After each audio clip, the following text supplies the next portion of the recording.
Ini mudah-mudahan tidak terjadi lagi. Mengajak masyarakat untuk melakukan aksi dengan live TikTok. Ditindas bergerak di Lindas. Tanggal 28 Agustus 2025 terjadi demo besar di Jakarta yang bertujuan untuk membatalkan kenaikan gaji DPR sebesar 3 juta per hari. Tapi ada himbauan yang disampaikan oleh Kabid Humas Polda Metro Jaya, Pol Ade Arisyan Indradi, tidak melakukan live stream di media sosial saat berada di lokasi demo. Bayangkan, media pertelevisian dibungkam. Lalu, bagaimana rakyat bisa mendapatkan informasi valid berkenaan dengan hasil demo?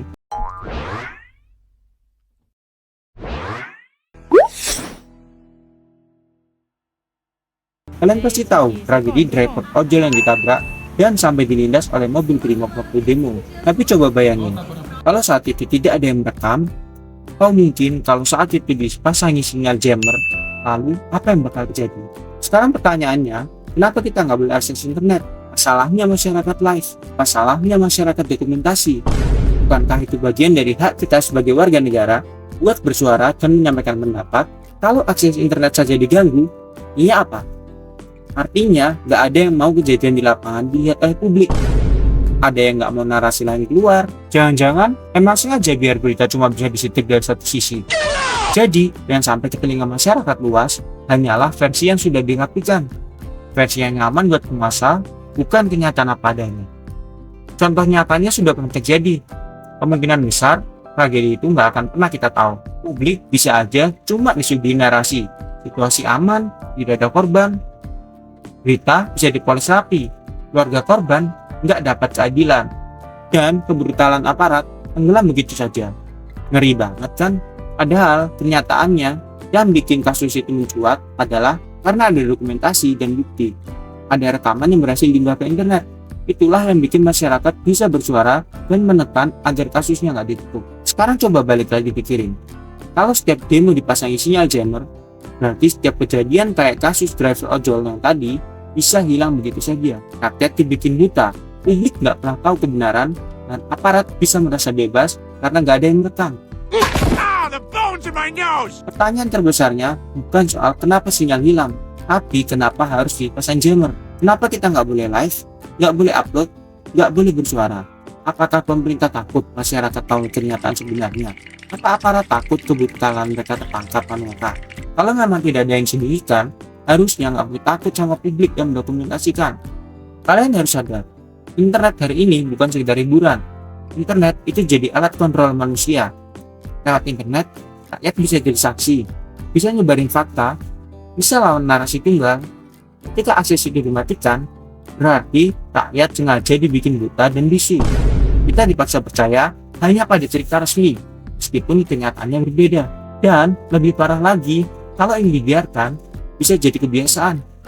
Setiap kali ada demo, tinggal pasang jammer. Setiap kali ada kritik, tinggal bikin rakyat nggak bisa akses internet. Lama-lama, kita balik ke masa di mana kebenaran ditentukan bukan oleh kenyataan, tapi oleh siapa yang pegang kuasa. Padahal demokrasi itu hidup karena ada keterbukaan. Kalau rakyat nggak boleh live, nggak boleh dokumentasi, berarti demokrasi cuma jadi hiasan. Rakyat datang, lihat, tapi suaranya dimatikan. Kau diam. Publik cuma bisa dapat versi tunggal dari atas. Kalian sadar nggak? Setiap kali internet dimatikan, yang hilang bukan cuma sinyal, tapi kepercayaan kita terhadap demokrasi. Karena kalau rakyat tidak dibungkam, berarti yang tersisa hanyalah kekuasaan yang bisa mengatur informasi sesuka hati. Bayangin kalian ada di lokasi demo. Kalian lihat tindakan represif. Kalian angkat HP, mau live, tapi gagal. Kalian mau kirim ke media, pending. Kalian mau kabari keluarga, putus-putus. Ini ngelek. Sementara di berita televisi, muncul narasi semua terkendali, aman dan damai. Apa kalian nggak merasa dibohongi? Inilah inti masalahnya. Sinyal jammer bukan hanya sekedar alat. Ia simbol dari usaha membungkam rakyat.